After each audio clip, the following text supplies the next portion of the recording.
열왕기상 19장 1절에서 8절 함께 읽겠습니다. 아합이 엘리야가 행한 모든 일과 그가 어떻게 모든 선지자를 칼로 죽였는지를 이세벨에게 말하니 이세벨이 사실은 엘리야에게 보내어 이르되 내가 내일 이맘때에는 반드시 내 생명을 저 사람들 중 하나의 사람의 생명과 같게 하리라. 그렇게 하지 아니하면 신들이 내게 너를 위해 벌을 내림이 마땅하니라 한지라.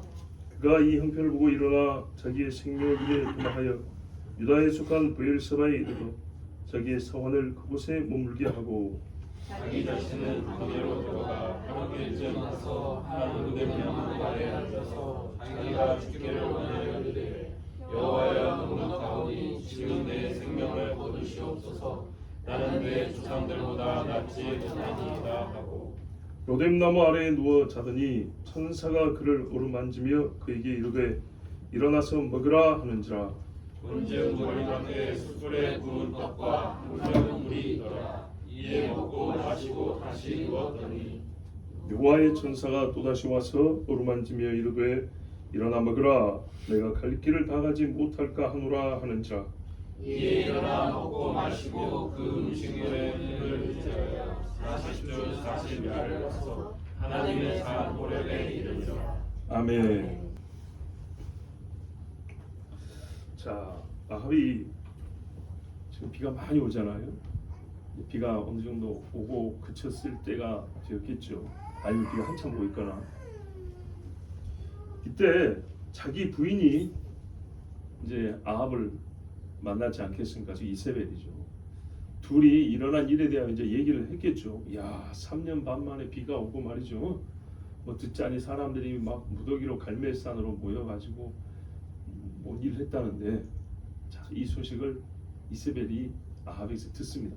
근데 아합이 앞뒤 다 자르고 무슨 이야기만 하냐면 엘리야가 오늘 당신의 선지자들 죽였다. 이 이야기를 한 겁니다.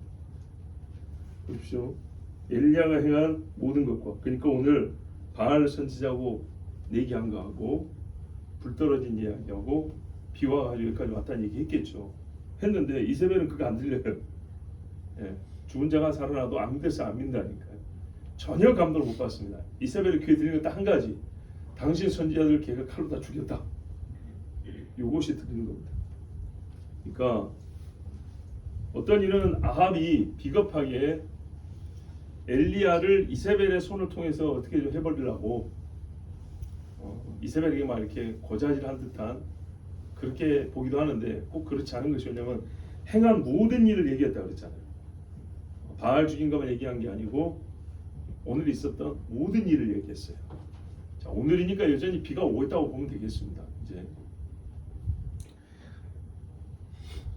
그러니까는 제가 보기에는 그거보다는 아합이 좀 순수하게 얘기한 것 같아요. 일어난 일, 아니 그러면 오늘 있었던 일을 얘기 안 하겠어요.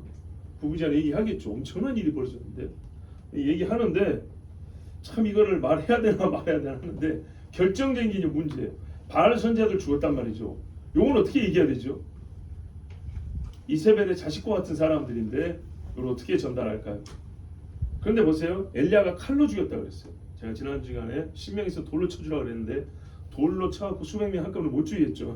그래서 칼로 쳐주겠는데 왜냐면 빨리 죽이고 올라서 기도해야 되잖아요. 근데 그 칼은 어디서 났을까요? 아합이 제공하지 않으면 그 칼은 어디서 나겠습니까? 그러니까 이 부분에서 좀 비겁한 거예요. 아합이 분명히 옆에 있었고 죽인 다음에 빗소리가 나니까 빨리 가십시오 이랬단 말이에요. 자기가 다 보고 있었고 자기 통제하에 있었고 자기가 칼이 있었고 그러니까 분명히 아합의 칼을 빌렸어. 이 사람들 죽인 것이 분명하고 450명 이상을 잡으려면 더 많은 사람의 힘이 필요한데 엘리야가 무슨 동원력이 있습니까? 분명히 아합이 왕권을 도와준 것인데 이세벨에게 그런 얘기는 하지 못하고 엘리야 탓만 돌리는 거죠. 자, 앞에 것까지는 어느 정도 그냥 있는 그대로 전달했는데 뒤에 부분 바알 선지자 죽인 이야기는 자기가 가담하고 자기가 힘을 보탠 이야기는 쏙 빼고 엘리야가 죽여버렸다고 요것만 강조해서 얘기한 거예요. 자, 칼로 쳐 죽여버렸다. 진짜요? 이 칼이 어디서 났는가만 생각하면 이거를 엘리야가 했다고 볼 수가 없는 거죠. 차라리 하늘에서 불이 떨어서 태워 죽여버렸다. 그러면 그냥 엘리야가 했다. 이래도 이해가 될 법한데 칼로 쳐 죽였다 그랬으니까 이거는 엘리야가 자기 손으로 한 게 아닙니다. 자, 그러자 이세벨이 화가 엄청나게 났죠. 그래서 어떻게 했습니까? 사람을 보냈어요. 엘리야에게 보내서 뭐라 했냐면 내일 이맘때 내가 반드시 너를 오늘 네가 칼로 쳐 죽인 사람처럼 칼로 쳐 죽인다고 그랬어요. 똑같이. 만약에 내가 그리 안 하면 고대 사람들의 맹세기 제일 센 형식이에요. 내가 믿는 신이 나에게 벌을 내리고 또 내리기를 원하노라. 그러니까 내 목숨 걸고 너 죽이겠다 이런 말입니다. 자기 신들의 이름을 걸고 더 이상 맹세할 이름이 없을 정도로 강력하게 엄포를 놨어요. 그런데 제가 이제 궁금한 게 그거예요. 이런 말을 왜 해주죠? 오늘 죽여버리면 되지. 밤이 늦어서 그랬나요? 아니 생각해보세요. 지금 전령을 하나 보냈잖아요. 요 사람을 보내갖고 엘리야를 만났다잖아요. 그럼 그 사람 손에 칼 쥐어주면 되는 거 아닙니까? 그렇죠? 왜 하나만 보내요? 둘이 셋. 오늘 밤에 분명히 찾아갈 수 있는 거리 있고 찾아낼 수 있는 장소에 있잖아요. 그러면 그렇게 죽이고 싶으면 4명 같이 보내가지고 싹 둘러싸서 그날 이세벨의 명인이라 하면서 죽여버리면 되잖아요. 뭐하러 내일까지 시간을 줍니까? 사람을 못 찾아서도 아니고 오늘 한 명 와서 찾았다는데. 그렇죠? 분명한 살해 의지인데 이런가 보다. 내일 죽을 것인데 하루 동안 죽음의 공포를 더 경험하라고 더 고문을 주는 거죠. 네. 지금 당장 죽여야 되는데 내일 죽일 거야 하면서 오늘 밤 내내 벌벌 떨면서 죽을 두려움에 휩싸여서 하룻밤을 보내고 그리고 내일 죽게 하는 더 좀 고통스럽게 하려고 그랬을까요? 근데 그랬다면 조금 이건 작전 실패죠. 엘리야가 도망가 버렸습니다. 그러니까 이게 보기에 따라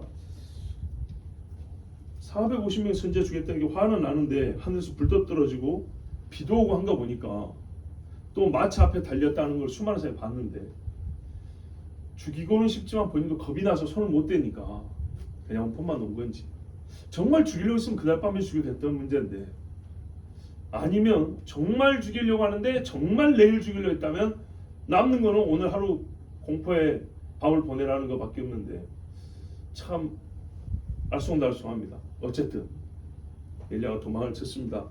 3절 보세요. 엘리야가 그 형편 뭡니까? 야 죽겠구나. 그래서 도망을 갔습니다.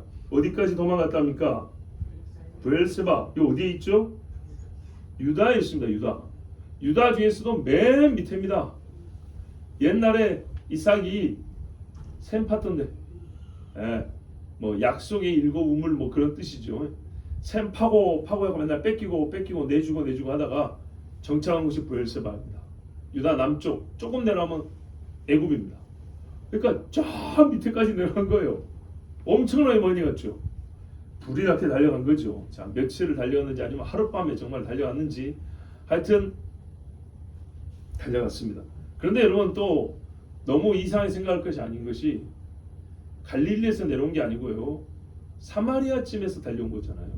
사마리아 정도 되면 북이스라엘에서도 남쪽과 가깝습니다. 가까운 거예요. 가까이. 보세요. 예루살렘, 베델, 사마리아 얼마 안 멉니다.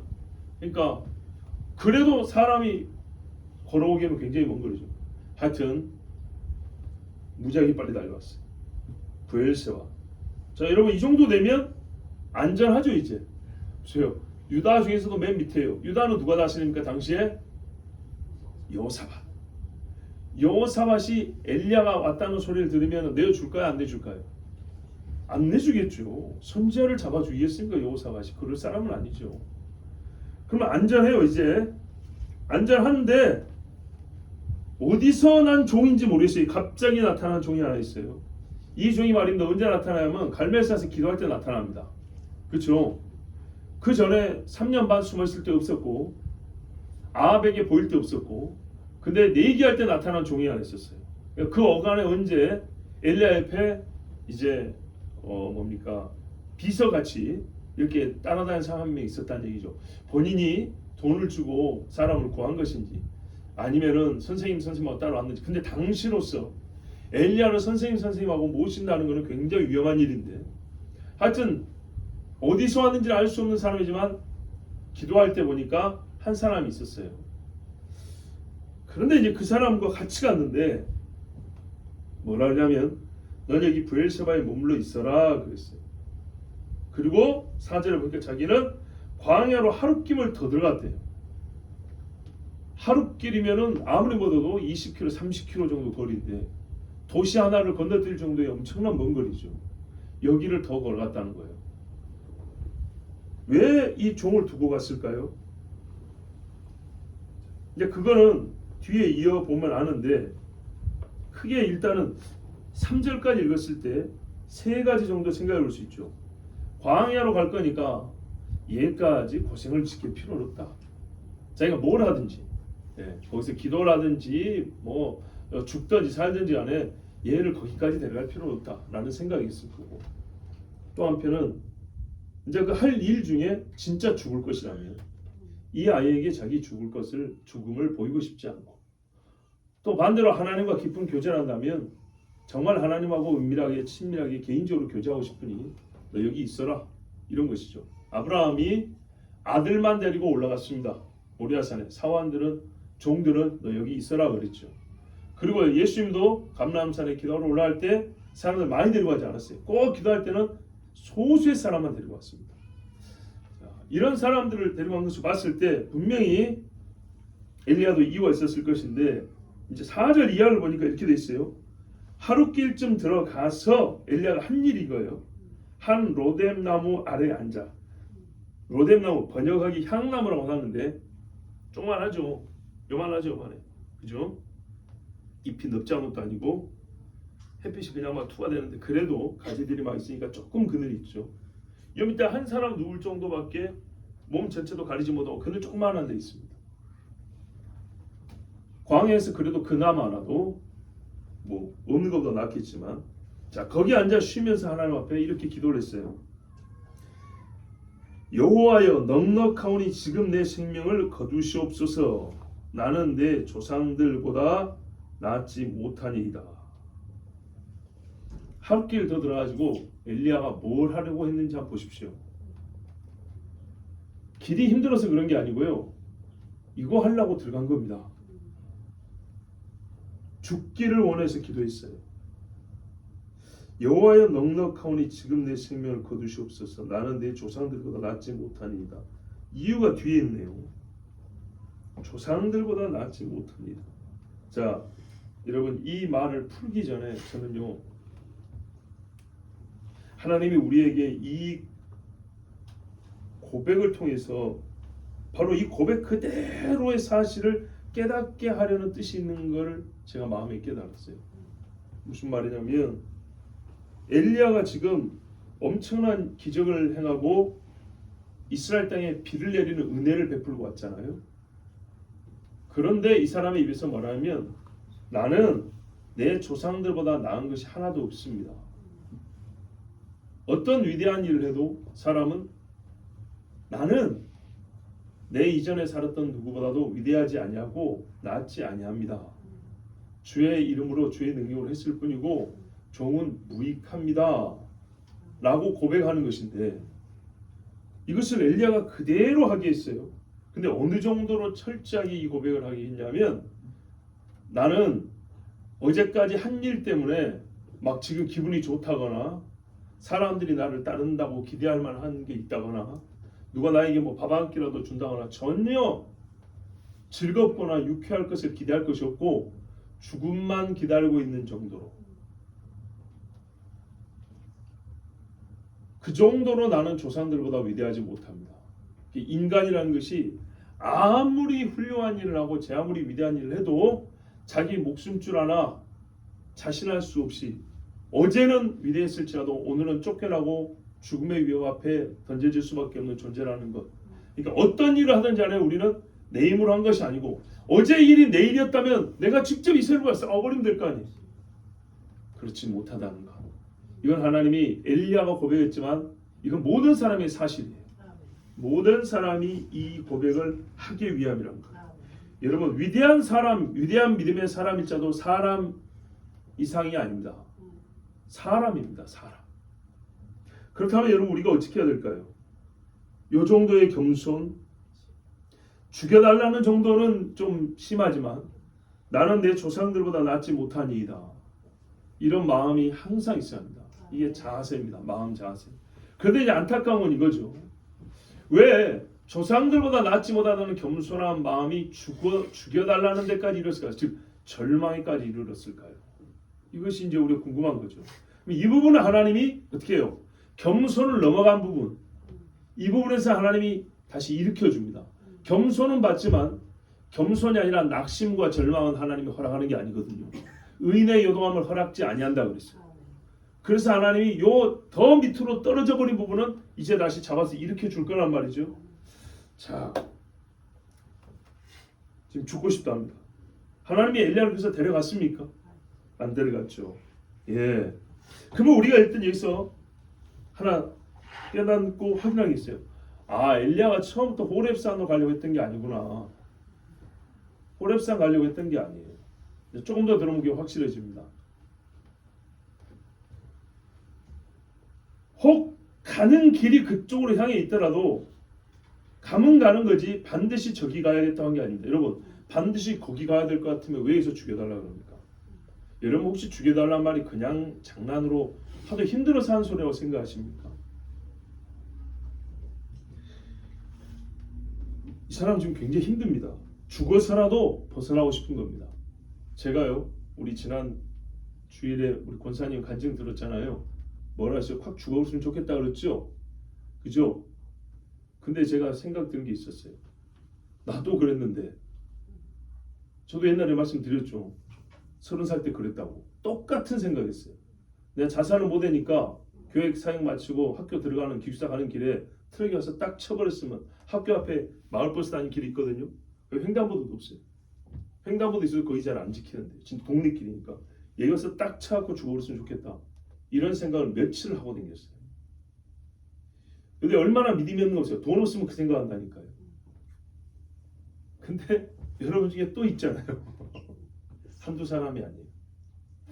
그만큼 우리가 약해. 정말로. 근데 감사하게 그때 하나님이 오냐고 데려가 버렸습니다.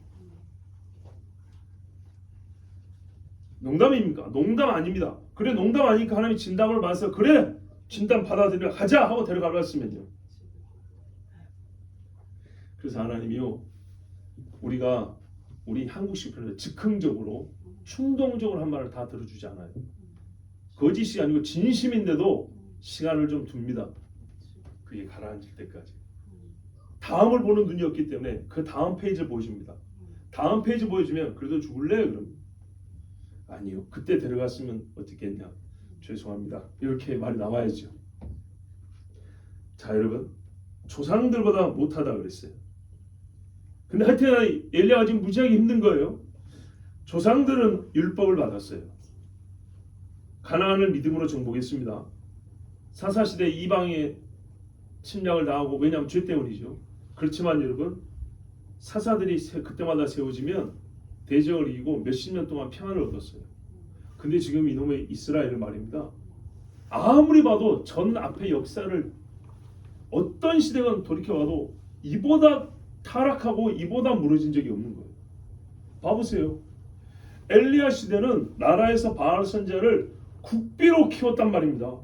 국가 종교가 바알 종교예요. 국가 종교가 공식적으로. 이런 시절이 어디 있었냐고요.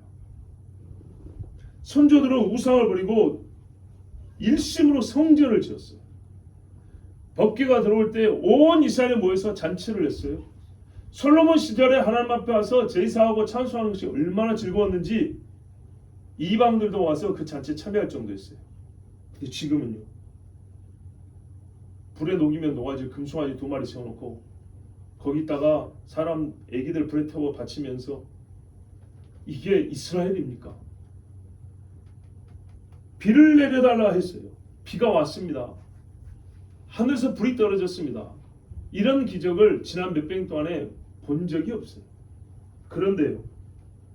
아무도 하나님 앞에 진실을 회개하지 않아요. 에발산과 그리심산에 사무엘이 모여라, 아니 여호수아가 모여라 했더니 다 모였어요. 비나스 제사장이 율법을 외칠 때 아멘 아멘 했어요. 또 개떡 같아지니까 사무엘이 미스바로 모여라 그랬어요. 모였어요. 하나님 앞에 언약을 새롭게 하자 하니까 전부 다 아멘 하고 있어요. 아, 이게 쓰러질만 해도 믿음의 사람들이 와서 외치면 다시 올라오고 다시 올라오더니 세상에 죽은 자를 살리고 하늘에서 불이 떨어져도 미동도 안 하는 거예요. 희망이 있습니까 없습니까? 없지요. 희망이 없어요. 여러분, 예수님이 예루살렘 입성하면서 울었습니다. 그 심정을 한번 생각해보세요. 아무리 말해도 안 되고 결국에는 자기들의 구세주와 빛을 죽이는 일을 곧 앞두고 있는, 며칠 있으면 그렇게 죽인단 말이에요. 이스라엘에 엘리야밖에 없는데 엘리야를 지금 죽이자고 한다는 말이에요. 아무도 말리는 자도 없고 거기에다 동원되고 합세하고 엘리야 한 사람 구하지 않은 구매운동 아무도 없습니다. 이러니 엘리야가 이런 말 할 수밖에 없죠. 선조들보다 나은 것이 하나도 없습니다. 우리가 학벌이 좋아지고 넓게 풍조해지고 기술이 좋아지니까 선조들보다 낫다. 진짜 착각 중에 착각이라고 수없이 말씀을 드립니다. 이번 우리 성경 암송대회 상품으로 G.K. 체스터턴이라는 사람의 책을 2권 상품으로 줬어요. 정통이라는 책과 영원한 사람이라는 책을 한번 읽어보세요. 지금부터 100년도 더 전의 사람이 얼마나 위대하고 지혜로운지, 100년 지난 지금의 사람들 속까지도 회죽고 보고 꿰뚫어 보는 것 같은 통찰을 보이는 걸 보세요. 하나님 신 지혜. 자, 선조들보다 나은 게 없어요. 그래서 엘리야가 무서웠어요. 죽는 것 자체가 무섭다기보다는요, 여러분 어떻게 죽는다 그랬죠? 잡혀서 칼에 잘려 죽는다 그랬어요. 이세벨이 어떻게 죽을 것 같습니까? 발기발기 찢어 죽여버리겠죠. 하나님 앞에 차라리 잘 때 데려가시라는 거예요. 사람들 앞에 그 시체가 던져지면서 뭐라고 욕되게 됐겠습니까? 요한계시록 보세요. 2 선지자가 와서 예루살렘에 외치는데 사람들이 엄청 미워한다 그랬어요. 미워하는데 손을 못 대는 건 하늘에서 불이 떨어지니까 무서워서 손을 못 댄다 그랬어요. 엘리야처럼. 근데 막상 죽어나니까 너무 좋아가지고 자기들끼리 선물을 주고받는데요. 저것들 죽었다고. 그리고 모욕당한다고 시체를 길바닥에 던져버리고 몇 날 며칠이고 벌써 침 뱉고 다니고 벌레가 드글드글 할 때까지 냅둔다고 그랬어요. 물론 며칠 만에 벌레가 드글드글까지는 안 하겠죠. 그러나 시체가 새까맣게 썩어가겠죠. 그런데 하나님 어떻게 해요? 3일인가 며칠 후에 다시 부활시켜서 올라가 데려간다고 그랬죠. 그때 사람들이요 두려움에 벌벌 떤다고 했어요. 그래도 두려워한 거하고 회개하고는 또 다른 이야기입니다. 떡을 먹고 배부른 거하고 회개한 거는 또 다른 문제라고요. 그렇게 죽는 게 두려운 거예요. 그렇게 죽는 것이. 보세요. 지금 안전한 데로 온다고 왔지 않습니까? 부엘세바 안전한 데입니다. 근데 거기서 광야로 더 들어왔어요. 훨씬 안전하죠. 광야에 일단 들어가면 찾기가 어렵습니다. 가봐서 알잖아요. 우리가 차 타고 왔지만 직접 걸어간다고 생각해보세요. 그런데 죽기 싫어서 죽음이 무서워서 도망쳤는데 여기서는 죽여달라 하잖아요. 그러니까 가장 깊은 거는 죽음의 문제가 아닌 거예요. 그 앞 단계까지는 어떻게 죽느냐는 문제예요. 그 앞 단계까지는 죽는 게 두려웠어요. 죽는 게 두려웠는데 그 다음에 오니까 어떻게 죽느냐? 죽어도 좋으니까 고이 죽여달라는 거였어요. 근데 지금은요, 죽는 것이 문제가 아니고 또 다른 것이 문제였어요. 안전한데도 죽음을 달라고 한 것은 어떻게 죽느냐보다 살아있을 이유가 없다는 거예요. 살아있을 이유. 절망이 마음을 덮고 있기 때문입니다. 여러분, 사람이 수고할 때는요 성과를 기대합니다. 이건 잘못이 아닙니다. 씨 뿌릴 때 열매를 기대하는 거 당연한 거 아닙니까? 그래서 씨 뿌리고 농사 짓는 자가 그 열매를 먼저 받아먹는 것이 마땅하다 그랬어요. 죽을 힘을 다해서 일한 후에는요, 보이는, 눈에 보이는 물리적인 성과 외에 눈에 보는, 이렇게 귀로 듣고 생각하고 느끼는 마음도 움직여주기를 바라고, 엘리야가 한 거는요 무슨 선물을 달라는 게 아니라 그 마음의 변화를 바라고 일을 했어요. 그런데 하나도 보이지 않았던 겁니다. 이걸 어떻게 하냐고요? 호렙산에 가가지고 하나님 앞에 한 소리 보세요. 나만 남았다 그랬잖아요. 나만. 이 나라 이 백성 이스라엘은 움직이지 않았어요. 여러분, 사람들이 뭔가를 위해서 일하지 않습니까? 다 위해서 일하는데 엘리야를 우리 이렇게도 한번 볼 수 있어요. 영적 질서를 세우고 싶었죠. 아버지, 아들, 그렇죠? 하나님과 하나님의 백성. 우상이 없고 율법이 뭐랄까요? 대로처럼 바둑판처럼 쫙 이 나라의 질서를 잡고 세워지기를 그리 바랬잖아요. 여러분, 우리가 이렇게 한번 생각해보세요. 질서를 세우는 일을 왜 할까요? 다양하게 말할 수 있겠죠, 그 이유를. 그런데 그 중에 한 가지를 말할까요? 질서를 세우는 것이 필요한 건요, 선한 일이 자유로워지기 위하여 질서가 필요합니다. 선한 일을 자유롭게 하기 위해서는요, 반드시 그 전에 질서가 세워져 있어요. 이것이 세상의 사회 질서입니다. 사회 질서. 그럼 우리 영적 질서를 한번 말해볼까요? 여러분, 믿음으로 질서를 세우는 일이 먼저 필요한 게 왜 그러냐? 악한 일이 불편하게 되기 위함입니다. 믿음의 질서가 세워지면 그때부터 악이 불편해져요. 그렇죠? 질서가 무너지면 선이 일을 하려는데 장애물이 너무 많아져요. 막 넘어가고 자빠져도 힘든 일이 너무 많아요. 근데 질서가 딱 잡히면요, 선한 일이 대로를 달린 것처럼 달려다닐 수 있고요. 악한 일은 이제 거꾸로 장애물이 많이 생긴 거예요. 선한 사람 안에 있으면 악이 가려면 삐걱삐걱 막 거리고요, 난리가 나는 거죠. 하나님의 말씀을 질서를 세웁니다.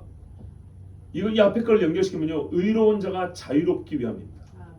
하나님의 말씀으로 질서가 세워진 공동체는요, 의로운 자가 자유롭습니다. 하나님의 말씀의 질서가 무너지면요, 의로운 자가 불편해지고요, 악인이 자유로워집니다. 그러면 이거를 보고 싶은 거죠. 좀 이게 좀 고상한 표현을 썼지만 엘리야가 보고 싶은 게 이거죠. 하나님 앞에 그냥 엎드리고 끝나는 것이 아니고요, 여호와는 그는 하나님이로다 이러고 끝난 게 아니라요, 어떻게 해요? 이 고백하는 사람들이 자유롭게 사는 세상이 돼야 될 거 아닙니까? 이 고백이 자유로워진 나라가 돼야 될 거 아닙니까? 이 경배가 항상 장애 없이 이루어질 수 있는 나라가 되야겠죠. 그렇게 됐더니 하루도 못 간 거예요. 하루도. 여자 한 사람 때문에 하루를 못 간 거예요. 그러니까요, 여러분, 자괴감이라고 그러잖아요. 한자로 자괴를 제가 좀 약간 언어 유희할게요. 자괴감 하면 스스로 부끄럽다니거든요. 손이 부끄러진다 그러잖아요. 자괴인데 이게 괴 같은 거 파괴할 때 부셔지다는 말이 있어요. 이 자괴감이 드니까 애수해놨더니 사람들이 삥 이렇게 등을 돌리고 가버리고 자기 주의했다니까 손이 부끄러진 거예요. 어제 한 그 대사에게 부끄러지는 이 자괴감에 빠지고 어떻게 해요? 이 믿음의 사람이 심령이요, 깨져버리는 자괴가 일어나는 거예요. 파괴가 일어나는 거예요. 이게 문제였던 거예요. 이게. 그러니까요, 살아서 못합니까? 바울은 3,000층이 좋아서 하나님 가고 싶습니다 했어요. 엘리야는요. 이게 바울은 3,000중에서 가고 싶지만 여기 있는 사람들이 말씀을 먹어야 되고 교회가 세워져야 되고 지금 한참 잘 자라고 있단 말이죠. 그러니까 내가 할 일이 있어. 그러니까 하나님, 내가 천국 가고 싶지만 연기하겠습니다. 이거 있잖아요. 근데 거꾸로죠. 엘리야는 진짜 불이잖아요. 불을 쏟아냈는데 어떻게 해요? 타지도 않고 물을 쏟아내는데 마시지도 않은 거예요. 그러니까 무슨 소용이 있습니까? 하나님이 나를 사명으로 세웠다면 내 사명 끝났습니다. 데려가십시오. 이렇게 말해요. 한편 불평이고 불만인데 얼마나 큰 낙심과 절망에 빠졌는가. 근데 이것이요, 믿음의 사람이기 때문에 가능한 겁니다. 믿음으로 소망을 가졌기 때문에. 이 소망이 깨져버린 것 같을 때 이런 마음이 드는 겁니다. 로뎀 나무 밑에서 이제 잤어요. 솔직히 불이 없으면 춥습니다. 광야 여러분 아시죠? 굉장히 춥습니다. 밤에는 영하까지 떨어지기도 합니다. 근데 여기서 자요. 죽으려고 작정을 한 거죠. 근데 천사가 왔어요. 보세요. 어루만지며. 천사가 발로 쳤다는 얘기했는데 여기로 어루만졌대요. 대우가 다르죠. 왜요? 이 사람은 지금 어루만짐이 필요하잖아요. 말소리 들어보십시오. 히브리서에 모든 천사는 구원 얻을 후사를 섬기라고 보내심이 아니냐 그랬어요. 이 천사의 말에 행동에 굉장히 큰 사랑과 위로가 있어요. 이건 하나님이 하신 거잖아요. 하나님의 사자니까. 하나님 집에 엘리야를 끼에 만지고 싶은 거예요. 본인은 죽고 싶어도 죽이겠다는 뜻이 전혀 없어요. 하나님은 살리겠다는 겁니다. 따뜻하게 이렇게 해주면서 먹을 걸 줬어요. 자, 보십시오. 지금 천사가 먹을 걸 줬죠. 엘리야 먹을 거 가져왔습니까? 안 갖고 왔습니까? 안 갖고 왔죠. 이따 우리가 사실 아까 읽었지만 호렙산까지 안 쉬고 달려도 며칠 걸린다고요? 주야 40일입니다. 근데 먹을 것 없이 갈 수 있을까요? 없죠. 근데 처음부터 지금 안 가져왔다는 얘기예요. 40일 먹으려면 길 가다가 어디서 사 먹으면 된다고 그런 기대는 안 하셔야죠. 어디 잡히면 좋지만 어디에 뭐가 있는지 어떻게 알았죠? 북쪽에서 살던 선지자가. 자 보세요. 만약에 먹을 걸 준비해서 호렙으로 처음까지 갈 것 같으면 사환을 데리고 짐을 지고 가야죠. 40일 동안 먹을 양식이 얼마나 많이 있든지 아십니까? 근데요 하루에 2끼만 먹어도 한 끼 먹고는 광야길을 못 갑니다. 힘이 없어서. 2끼를 먹어도 여러분 두 사람이 먹을 것만 짊어져도 40일치 식량 못 가져옵니다. 근데 하루치 식량도 안 가져 들어왔어요. 이라고 호렙산 간다고요? 죽으러 온 겁니다. 죽으러. 그래서 천사가 와서 먹을 걸 줬어요. 더위와 추위와 배고픔으로 죽어갈 것인데 천사가 와서 어루만지면서 따뜻하게 하고 먹을 걸 줬어요. 자 다시 한번요. 하나님은 우리가 때로 충동적인 또는 고집스런 우악스러운 마음으로 죽여달라, 때려달라, 내버려달라. 정말 하나님이 그때 응답하지 않은 걸 감사히 생각하십시오. 기다리시고 깨우쳐 주셔서 살아야 할 이유를 가르쳐 주시고 하나님의 뜻을 알게 해주셨어요. 여러분 하갈을 생각하신 하나님이 어찌 엘리야를 생각지 아니하리요. 본즉 머리맡에 숯불에 구운 떡이 있더라. 숯불에 구운 떡 맛있죠. 물 한 병이 있더라. 먹고 마시고 또 먹었는데. 그런데 여러분 이거 생각이 각도의 차이인데요. 바알과 아세라 선자가 이세벨의 상에서 먹었다 했습니다. 왕궁에서 밥상 잘 차려줬겠죠. 근데 여러분 대통령이 주는 밥 한 상 먹으랍니까? 천사가 차려준 밥상 한번 먹으랍니까? 그죠? 얼마나 귀합니까? 생각을 잘해야 돼요. 나는 광야에서 그깟 떡 한 조각 물 한 병에 아이고 저것들은 그냥 양고기에 돼지고기에 소고기에 그런 생각하면 안 됩니다. 하나님이 천사를 통해서 천사의 손으로 밥을 준 거예요. 아브라함은 천사를 대접했지만 엘리야는 천사의 대접을 받고 있는 겁니다. 우리가 마음을 어떻게 먹느냐 정말 좀 선하게 먹으면요 은혜로운 각도에서 말씀을 볼 수가 있어요. 엘리야가 먹은 밥상이 훨씬 귀합니다. 하나님이요 살려주시려고 쓰시려고 먹여주셨어요. 자 심히 피곤하고 마음이 힘이 없다 보니까 일어나고 싶지 않은 거죠. 아직까지는 일어나고 싶지 않아요. 그래서 또 누워버렸어요. 그런데 여기서 죽고자 하는 마음은 조금 바뀌지 않았을까? 왜요? 죽으려면 안 먹어야죠. 그죠? 근데 죽여달라고 했는데 막상 천사 와서 이렇게 다 쓰다듬고 있는데 여러분 마음이 좀 풀리지 않겠습니까? 거기다가 뜨끈한데 숯불에 구운 떡이 있지 물이 있지. 근데 하나님의 사자인 천사가 직접 와가지고 먹어라. 이게 힘이 없는데 일어나서 먹어라. 그러니까는 거기다 대고 나는 죽으려 합니다 하고 내쳐버릴 수 있겠습니까?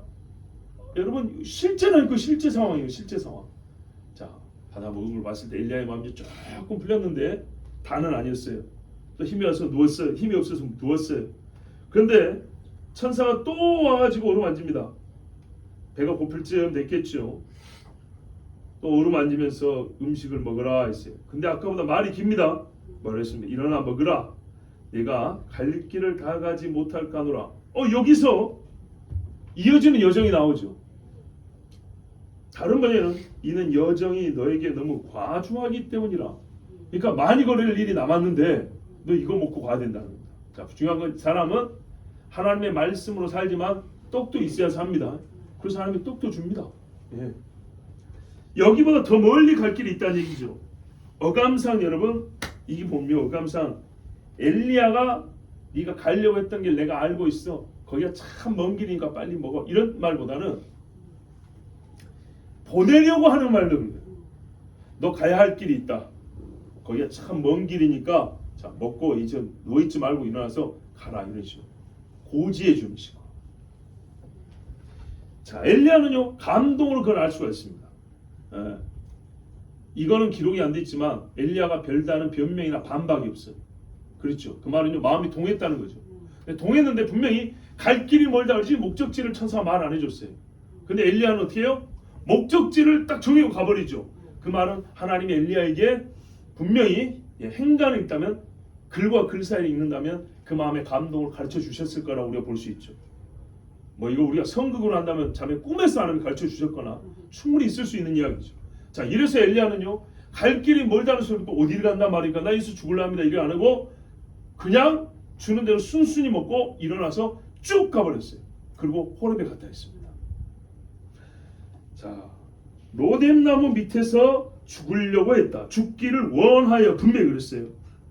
호렙산이 아니었어요. 광야까지 가서 차라리 내가 여기서 하나님 손에 편히 고요히 죽어버렸으면, 제일 좋은 건 잠자다 죽어버렸으면 좋겠다 이래가고 누웠는데 하나님은 그렇게 하지 않으시고 엘리야를 먹이셨어요. 즉 살리겠다는 의지를 보였어요. 엘리야는 죽겠다는 의지를 보였고 하나님은 살리겠다는 의지를 보였어요. 근데 그 의지를 어떻게 표현하면 천사를 보내서 표현했어요. 자, 그리고 마음이 합하여서 엘리야가 이제 그 음식물의 힘을 의지하여 호렙산까지 걸어가는데 여기서부터 거기까지 40주야 그랬습니다. 아주 쉬워 갔다는 얘기입니다. 그럴 수가 있습니까? 있죠. 마차 앞에서 달렸는데요. 하늘에서 불도 떨어지고 죽은 자도 살렸는데, 아까 우리 형제가 기도한 대로 모세도 호렙산에 올라가가지고 40일 동안 먹지도 않고 마시지도 않고 있었다 그랬어. 한 번도 아니에요. 2번, 3번 그랬어요. 자, 보세요. 엘리야가 만일에 처음부터 호렙산으로 가려고 했다면 광야에서 하루를 지체한다는 것은 엄청난 손해입니다. 이틀을 버텨버린다는 것은 거기서 죽어버리겠다 한다는 것은 말도 안 되는 겁니다. 처음부터 호렙으로 갈 사람 같으면 절대로 그런 루트, 그런 방식 택할 수가 없습니다. 그리고 아까 말씀드린 대로 먹을 것과 마실 물을 준비해 갖고 오는 것입니다.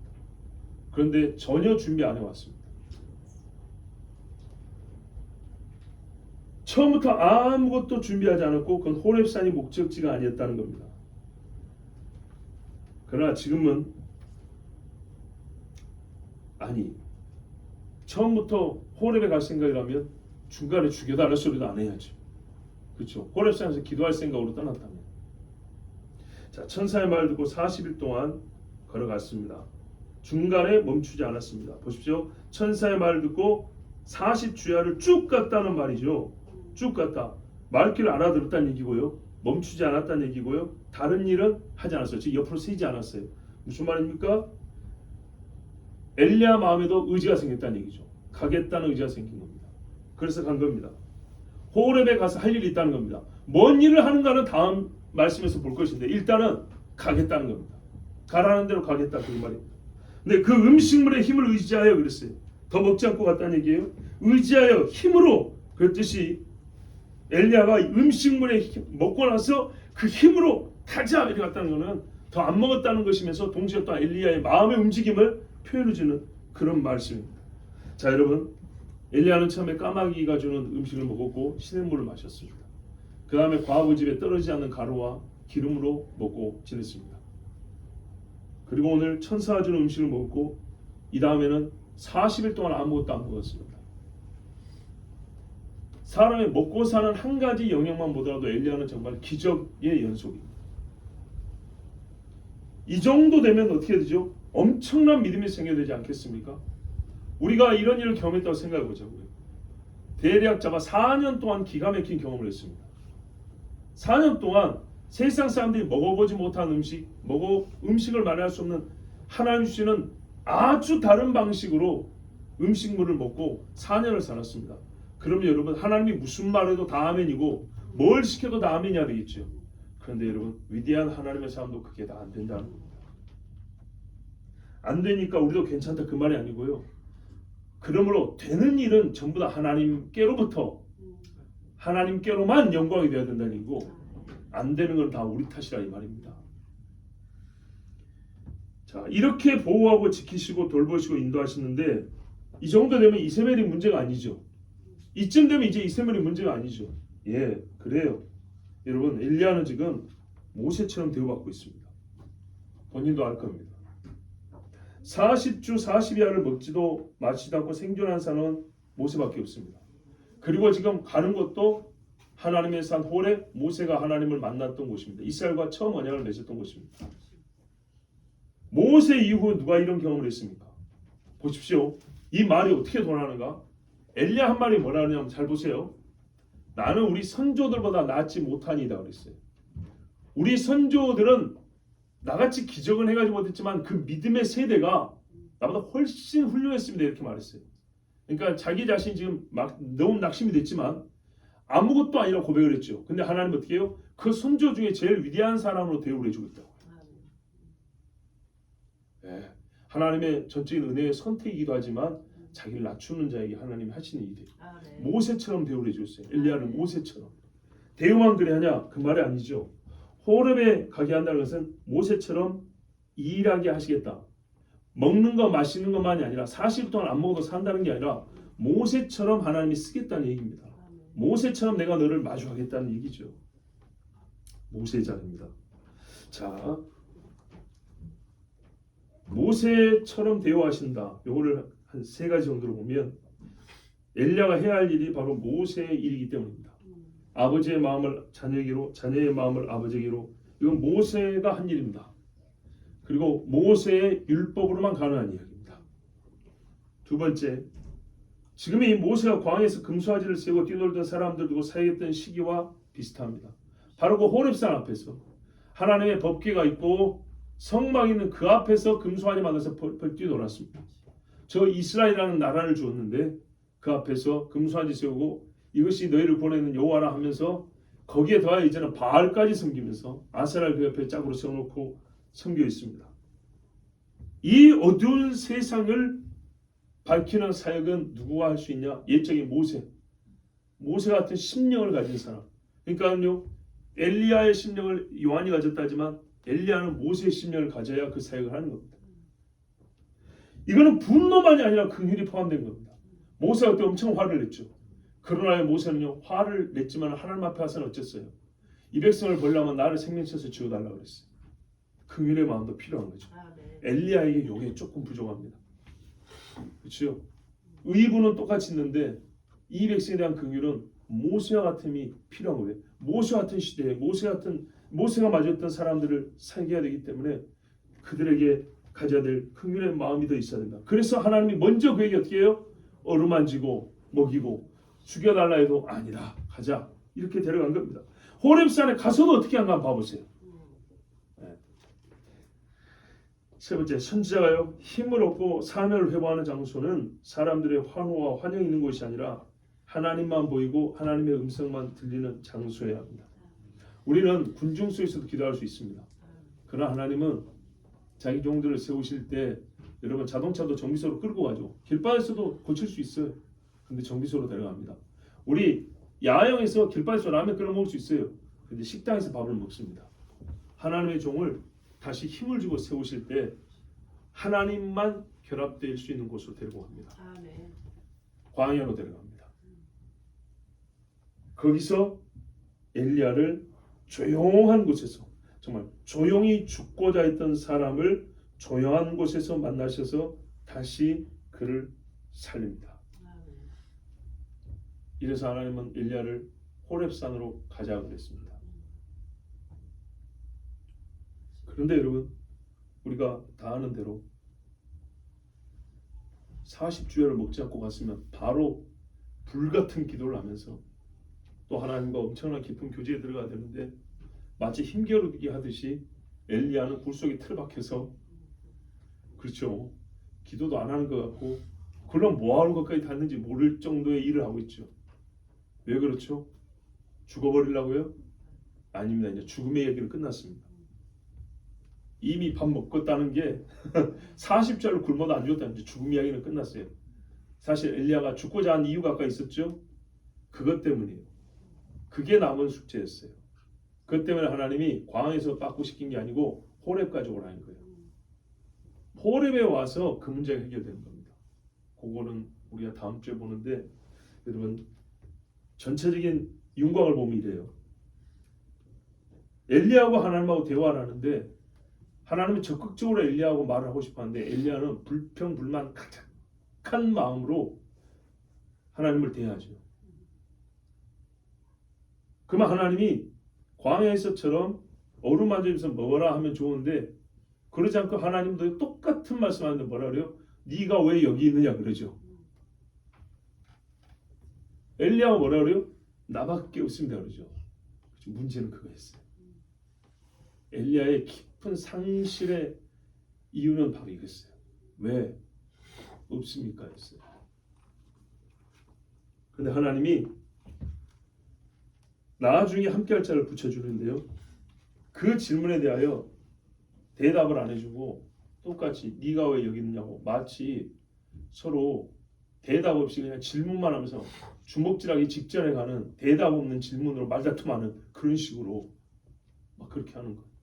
이게 근데 어디서 본 듯한 건데요. 욥이 하나님하고 말싸움하는 거 비슷하죠. 근데 결과가 어떻게 됐습니까? 하나님이 욥에게 대답을 해줬습니까? 욥이 알고 싶은 대답 안 해줬어요. 거꾸로 질문했어요. 그러고 보니 엘리야기도 똑같이 그렇게 했어요. 왜 그랬을까요? 여러분 봐보십시오. 엘리야의 불만이요 거룩한 열심에서 시작된 거였어요. 육체 정욕 때문이 아니고 거룩한 열심에 시작됐지만 잘 보십시오. 그의 시야 또는 시각이란 건요 하늘에 이르지 못하고 육체 한계 안에 있습니다. 거룩한 열심이 있지만 거룩한 열심이 곧 하나님과 똑같은 시야를 가지거나 하나님과 똑같은 지식을 갖고 있다는 말은 아니에요. 이해되시죠? 우리가 막 열받고 뜨거우면 성령 좋아 뜨거우면 마치 하나님처럼 다 하는 거 절대 착각이에요. 아니에요. 여전히 육체에 머물러 있는 거예요. 육체. 이걸 어떻게 풀어줘야 되냐? 지금 당장 이세벨 안 죽습니다. 예. 그렇게 풀어주면 금세 엘리야의 마음은 편해질 겁니다. 그렇죠? 그렇게 풀어주는 게 아니었거든요. 그래서 하나님이 역설적으로요. 그가 이 육으로 못 보는 걸 보여줘요. 육의 귀로 못 듣는 걸 들려준다고요. 그래서 어떻게 해요? 그냥 내가 이렇게 멍청하고 무지했구나 이걸 깨닫는 게 아니고요. 하나님의 그 놀라운 신비를 지금 다 보이지 않지만 믿음으로 이게 믿어지게 확신하게 해요. 그러면요 구체적으로 긋기로 맨날 며칠에 누구 죽여줄게 맨날 며칠에 누구를 살려줄게 이런 말 안 해도 답을 다 얻은 것 같은 거예요. 하나님의 그 신비를 봐버리면 바울이 다른 거 없어요. 3천천에서 하나님의 영광을 봐버리니까 말로 설명을 다 안 해도 그 말로 설명 들은 것보다 훨씬 더 확실한 대답을 얻은 거예요. 그래서 하나님이 그런 방법을 쓰시는 거예요. 육의 만족, 거룩한 열심이 있지만 육에 필요한 설명을 요구하고 있지만 잘못된 요구도 아니었어요. 그러나 그 요구에 대하여 하나님이요 육적인 차원에서 대답해 주지 않습니다. 오히려 그 육이 대답할 수 없는 질문을 다시 던지시는 욥에게 한 것처럼 그런 식으로 해서 하나님의 신비와 능력을 깨우쳐 줌으로 확신에 거하게 합니다. 이래서 하나님이 엘리야를 이렇게 세우셨어요. 여러분 우리도요 하나님이 이런 식으로 세우세요. 우리가 묻는 답에 마치 시험지 1번, 2번, 3번 동그라미 치고 단답형에 칸 채우고 답 쓰듯이 그리 가르쳐주면 좋은데 하나님은 우리에게 답을 그런 식으로 주지 않으세요. 즉 사람이 정한 것 같은 그런 일정한 틀의 대답으로 우리에게 말씀하지 않으세요. 여러분 한번 생각해보세요.